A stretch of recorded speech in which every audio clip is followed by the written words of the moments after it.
Madame,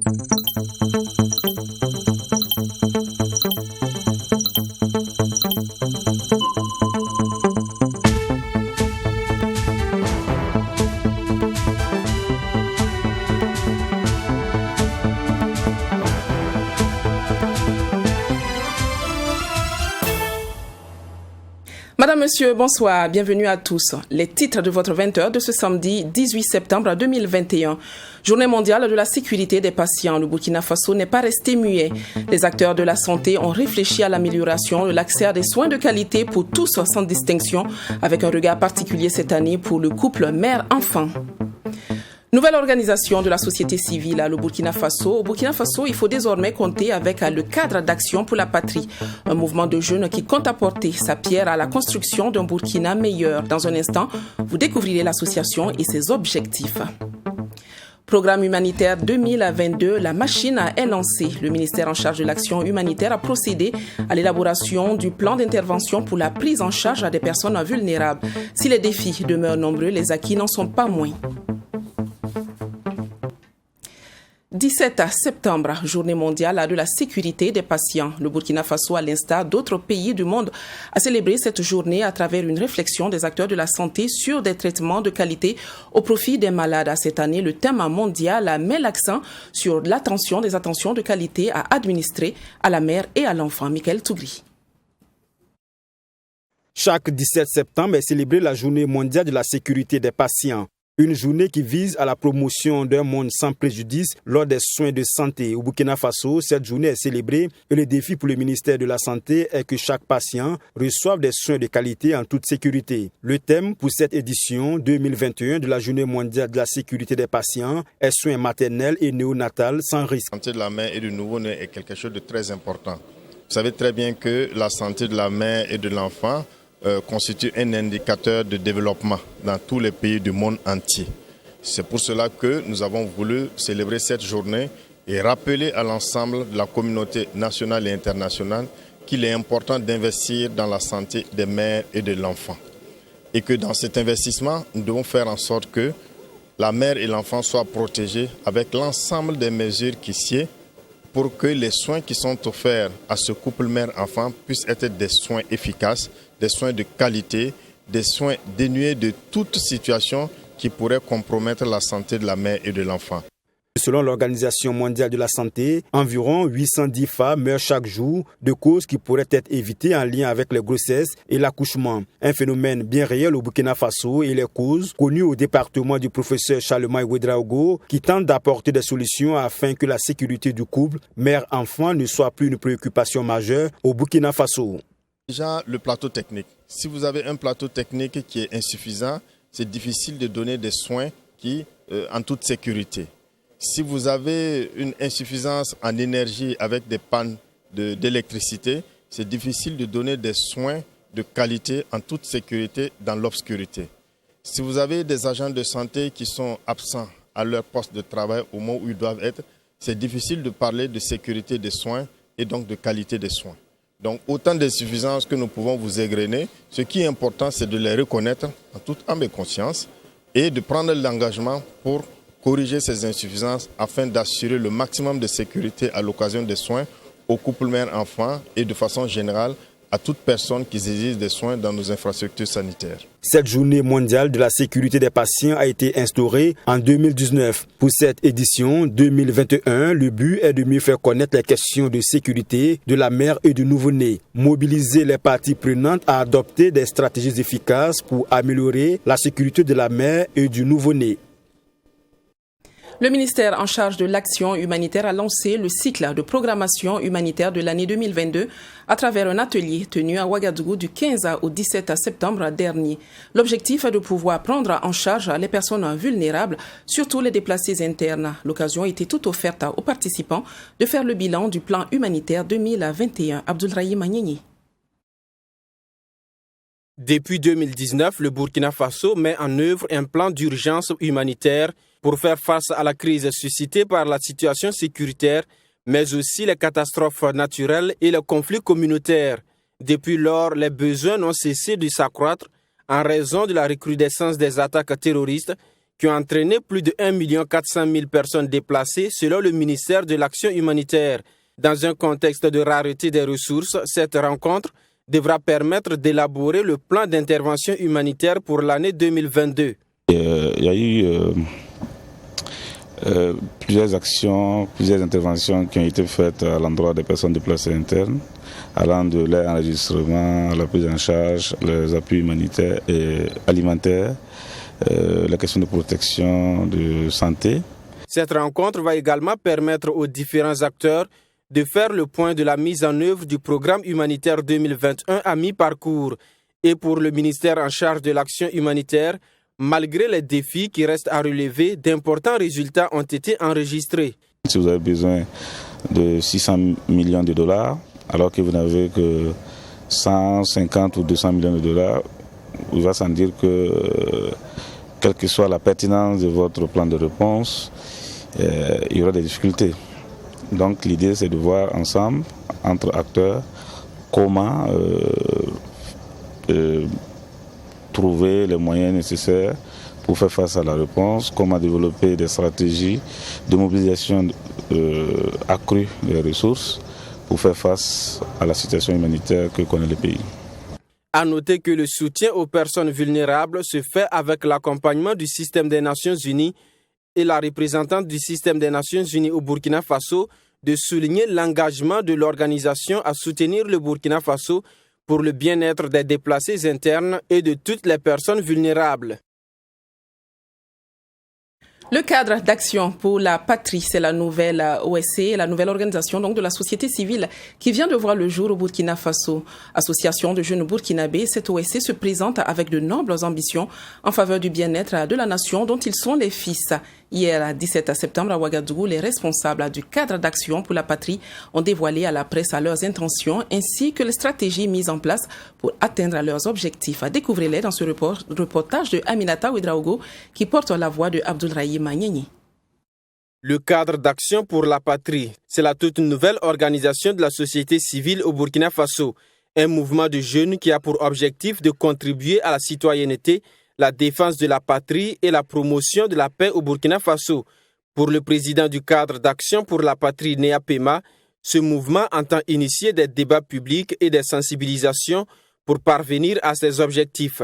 C'est un mouvement, c'est un cadre d'abord qui va réunir les jeunes burkinabés pour des actions citoyennes telles que nous l'avons définies, des actions républicaines. Nous allons entreprendre donc des débats sur la gouvernance de notre pays. Nous allons nous prononcer. Nous allons aussi participer à la sensibilisation aux besoins sur un certain nombre d'actions qu'il faut pour mettre notre pays en paix. Mais en ce qui concerne les activités, nous allons sortir un programme d'activité qui vous sera communiqué. Séance tenante, le cadre d'action pour la patrie a réuni ses membres autour d'une conférence publique sur l'engagement de la jeunesse dans la défense de la patrie. Le conférencier du jour, Bernard Bougouma, a précisé que la jeunesse burkinabé a une grande part de responsabilité dans la lutte contre le terrorisme. Par rapport au rôle que la jeunesse a joué dans la lutte contre le terrorisme, il n'y a pas deux façons de le faire. C'est de prendre conscience qu'on n'a qu'un seul pays qui s'appelle le Burkina Faso. C'est de prendre conscience que ceux qui portent la tenue et qui portent les armes au front sont des jeunes burkinabés également, qui ont, je dirais, abandonné femmes, enfants ou projets personnels et ou collectifs pour se retrouver au front sous les couleurs du drapeau national pour défendre. Maintenant, en arrière-plan, nous qu'on appelle civils, comment est-ce que nous pouvons contribuer? C'est de faire savoir que ceux qui sont au front ne tombent pas, que leur sang qui coule au front, c'est pour que nous puissions vaquer allègrement à nos occupations, c'est de savoir les encourager. Le président de ce nouveau mouvement a profité de l'occasion pour saluer la détermination des forces de défense et de sécurité engagées en première ligne pour la défense de la patrie et invite les jeunes à apporter leur part contributive dans cette lutte. La troisième session du dialogue structuré national du secrétariat exécutif pour le Fonds vert climat Burkina Faso a porté ses fruits du mardi 14 septembre au jeudi 16. Les acteurs du monde de l'environnement et leurs partenaires au développement, plus ceux de la société civile, ont échangé sur le thème financement du Fonds vert pour le climat. Quelle stratégie d'action pour une mobilisation plus accrue des ressources au profit du Burkina Faso? Salam Dabal avec la voix de Sonia Kokti. Pour l'autorité nationale désignée du Fonds vert pour le climat, le bilan à l'issue de ces 3 jours de travaux est à la hauteur des attentes et les échanges ont permis aux participants d'être beaucoup plus outillés pour les prochaines étapes. Le bilan de cette journée, nous pouvons le dire, de ces différents dialogues a été très satisfaisant. Plus d'une vingtaine de projets passant de notes conceptuelles de projets, de programmes préparatoires pour renforcer les capacités nationales en matière de mobilisation de la finance climat, mais aussi des idées de projets très innovantes nous ont été présentées ici pour dire que le potentiel au niveau national existe et cela nous permettra certainement d'aller dans la révision sereine de notre pipeline de projets à défendre au niveau du Fonds vert pour le climat. 72 heures de réflexion qui ont permis de dégager des perspectives et surtout de faire des recommandations pour mieux affiner la lutte contre le changement climatique. C'est vraiment tout le cri de cœur que nous faisons auprès des acteurs que vous êtes, avec les entités accréditées qui vous accompagnent pour que certainement nous puissions savoir que les idées de projets qui ont été présentées, l'année prochaine, ces idées sont arrivées à l'étape de notes conceptuelles et que les notes conceptuelles sont arrivées à l'étape de full proposal et peuvent être soumises au niveau du Fonds vert pour le climat. Cela est très important parce que beaucoup de fois, il y a de l'engouement autour de la question, mais les acteurs peuvent être découragés au cours du processus. Et nous voulons effectivement que cela ne soit pas le cas de ce 3e dialogue structuré national qui nous a permis de reconstruire un pipeline de projets. Au terme de cette session du dialogue structuré national, rendez-vous a été donné aux participants pour la 4e session qui va permettre de faire une évaluation de la mise en œuvre des différentes conclusions et recommandations. Le Bureau national Ozone au Burkina Faso procède à la vérification de la qualité des réfrigérants utilisés au Burkina Faso dans le domaine du froid. Les membres de Ozone au Burkina ont tenu cette activité de contrôle ce 16 septembre à Ouagadougou en rappel à la Journée internationale pour la protection de la couche d'ozone. Il faut préciser que cette commémoration, donc, Ozone au Burkina a mis l'accent sur la sensibilisation à l'utilisation des produits de qualité respectant toutes les normes et donc par ricochet l'environnement. Compte rendu de Abdoulrahim Magnini. Muni d'un analyseur de réfrigérants, l'équipe technique du Bureau national Ozone entame sa mission de contrôle de qualité des réfrigérants dans le magasin de Abdul Aziz Konsembo. Spécialisé dans la vente de matériaux de froid, ce dernier est l'un des grands importateurs de réfrigérants enregistrés au sein du Bureau Ozone. L'équipe technique choisit 3 bouteilles de gaz réfrigérant et après contrôle, l'appareil indique que le produit est de qualité. Et le commerçant explique cela par la rigueur qu'il a dans son travail. Avant, on n'avait pas ces moyens de tester le gaz. Donc en ce moment, on a eu beaucoup de difficultés avec le gaz, puisque on essaie avec les appareils pour voir ce qui est bon. Maintenant, on peut tester avant de payer. On peut tester maintenant avant de payer. Voilà. Au lieu de risquer voir laquelle est bon ou laquelle n'est pas bon. Maintenant, on essaie avant de payer. Après la boutique de Abdul Aziz Konsembo, direction le garage de Aristide Ouedraogo dans le quartier Bilbalgo de Ouagadougou. Là aussi, la qualité du gaz utilisé pour la climatisation des véhicules est irréprochable. Il souhaite que les actions de contrôle se multiplient dans les points de vente afin de s'assurer de la qualité du produit utilisé. C'est ce que nous avons toujours demandé. Si on peut multiplier ces actions, au lieu que ça soit dédié à la journée internationale de l'ozone, que ça soit multiplié même au cours de l'année, au moins plusieurs fois, ça permet à chaque responsable qui exerce dans le domaine du froid de pouvoir s'organiser pour avoir du bon fluide pour son travail. La mission du jour s'achève avec Soumaïla Tondé. Une fois de plus, la machine indique 100% quant à la conformité du produit aux normes environnementales en vigueur au Burkina Faso. Au terme de cette tournée, c'est un inspecteur de l'environnement satisfait des résultats. On a contrôlé 3 bonbonnes, voilà, et c'est du bon gaz à 100%. L'atelier également, on a contrôlé le R134A, voilà, c'est à 100%. Et ici, également, on a composé même jusqu'à 4 bonbonnes. Et c'était du gaz à 100%. Donc, quand même, on est vraiment rassuré, voilà, que c'est du bon gaz quand même qui circule au Burkina. Étienne Ouedraogo invite par ailleurs les populations, surtout les techniciens en froid et climatisation, à s'assurer de la certification du réfrigérant par le bureau Ozone avant de s'en procurer. L'objectif est d'éviter l'utilisation des produits qui participent à la dégradation de la couche d'ozone. L'Union des diffuseurs de services télévisuels privés et la Société burkinabé de télédiffusion SBT étaient en conclave ce jeudi à Ouagadougou. L'objectif de cette rencontre pour la SBT et les patrons de télévision privée était de réfléchir et trouver des solutions au paiement de la taxe de redevance estimée à 75 millions de francs CFA. Les patrons de chaînes de télévision privées plaident pour une réduction des tarifs. L'accès à la TNT à un prix qui fera prochainement l'objet donc d'une réflexion a également été mis sur la table. Michael Tougri. 75 millions par an, c'est la somme que les chaînes de télévision privées commerciales doivent payer pour bénéficier d'une couverture nationale des services de la Société burkinabé de télédiffusion SBT. Une somme jugée difficilement supportable pour les patrons de télévision privées au Burkina Faso. L'Union des diffuseurs de services télévisuels privés UBS TV, qui regroupe les patrons de télévision privées, et la SBT réfléchissent sur les mécanismes de paiement de cette redevance. C'est tout l'objet de cette présence des patrons de télévision privées qui échangent avec les responsables de la SBT. Dans le cadre de la mise en œuvre donc, des actions de ce plan stratégique, nous avons décidé d'aller vers une démarche participative. Et nous avons de ce fait créé ce cas de concertation avec les éditeurs de services de télévision.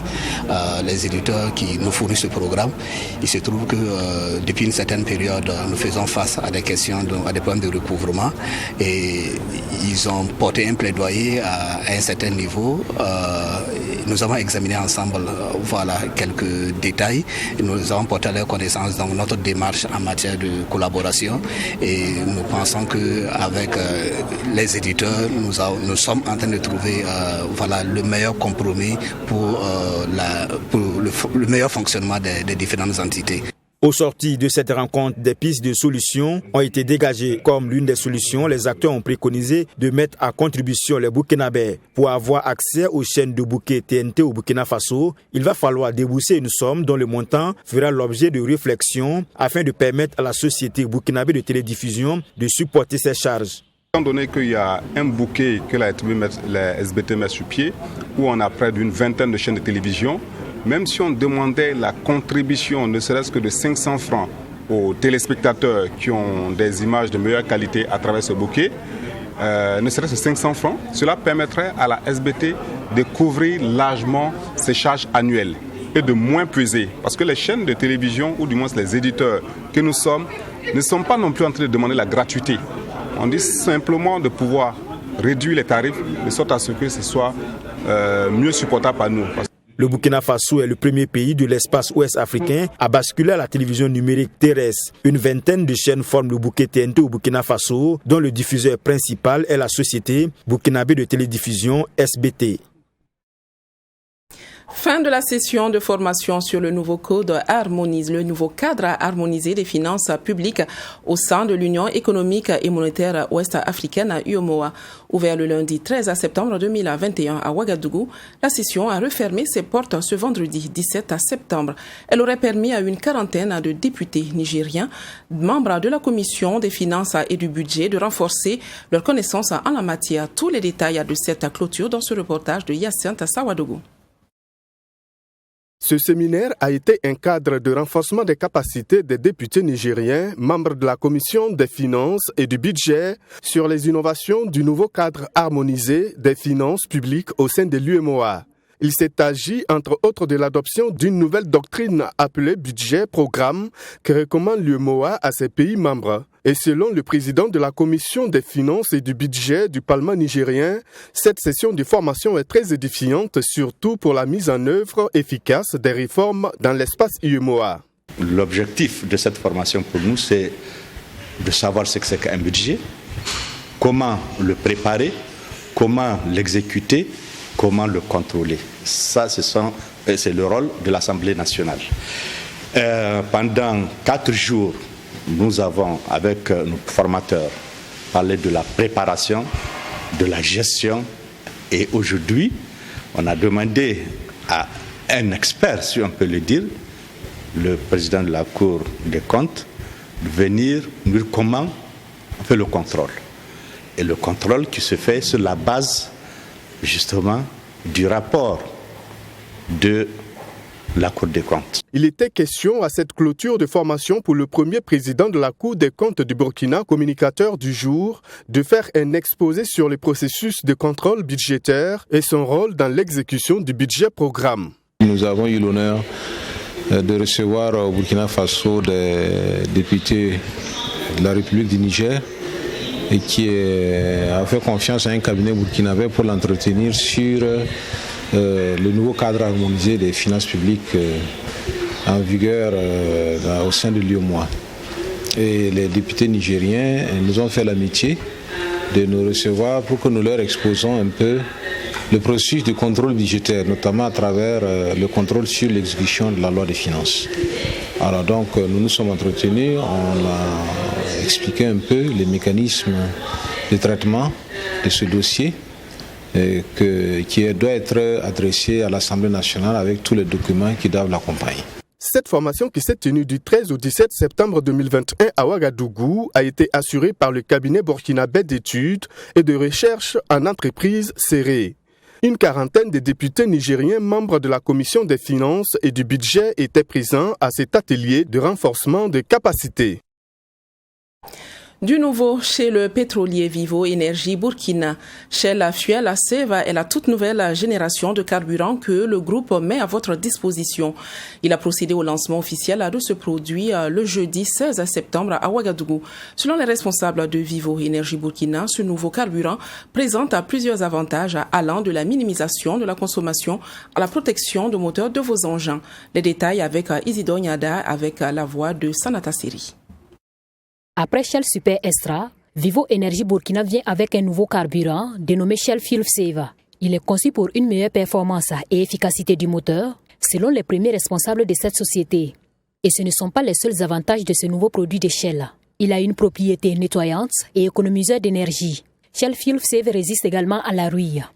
Aujourd'hui, nous apportons la dernière technologie de Shell avec la technologie Dynaflex pour mettre sur le marché du Burkina Faso le produit Shell Fuel Save Gasoil et Shell Fuel Save Diesel.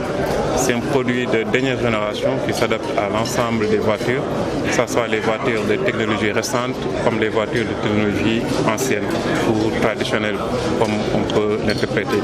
Donc c'est un produit qui apporte plus d'économie pour le consommateur, plus d'entretien pour les véhicules et une utilisation dans la durée pour l'ensemble des grands exploitants que sont les miniers, les industriels et les entreprises de construction.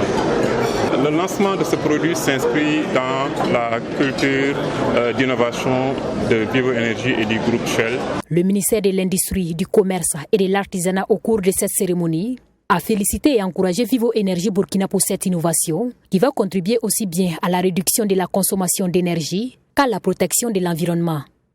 Nous accueillons avec un grand plaisir, une grande fierté ce nouveau produit qui de manière certaine contribuera à améliorer nos moteurs et joue sur l'écosystème du Burkina. Notre département compte accompagner ce produit qui apporte une plus-value à l'entretien de nos moteurs et à l'économie du Burkina. Au cours de cette cérémonie de présentation de Shell Fuel Save Super et Shell Fuel Save Gasoil, le technicien de Shell Burkina a démontré à quel point ces nouveaux carburants peuvent aider le moteur à fonctionner plus efficacement. Dès ce 16 septembre, les consommateurs burkinabés peuvent se procurer le nouveau Shell Fuel Save au niveau des stations-service de Shell. A préciser que le prix d'essence et de gasoil à la pompe reste inchangé. Orange Burkina récompense les lauréats de la 4e édition du prix Orange de l'entrepreneur social en Afrique et au Moyen-Orient. Ils sont 10 candidats à s'être démarqués des autres. Une étape de franchie certes, mais pour 3 de ces gagnants, l'aventure se poursuivra au plan international. Fatimata Sanga et Sanata Siri vous en parlent dans ce reportage.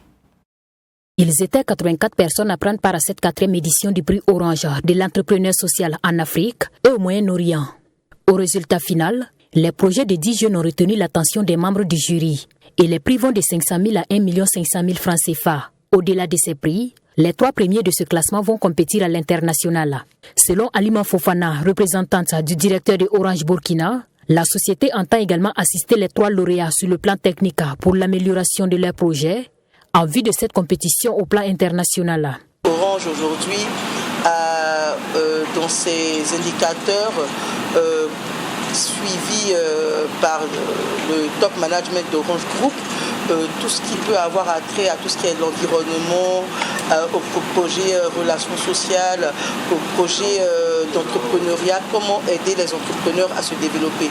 C'est le projet ZIM qui a reçu le premier prix de cette finale nationale. Un projet qui a pour objectif d'être l'intermédiaire entre le donneur du sang et celui qui en a besoin et de faciliter la disponibilité des poches de sang.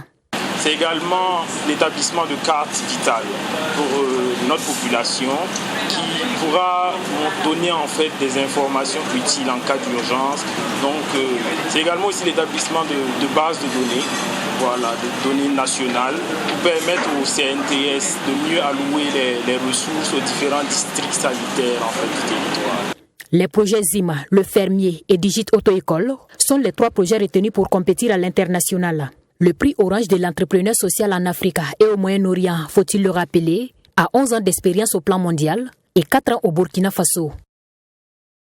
Et nous refermons ce 20h avec cette information sportive. Iron Bibi brise le record mondial en soulevant une charge de 229 kg lors du World's Strongest Long Life Tour à Glasgow, c'est en Écosse, ce samedi 18 septembre 2021. Le record était jusque-là de 228 kg détenu par un Lituanien. Chapeau champion. Merci pour votre fidélité. Très bon week-end à tous et à toutes. Bonsoir.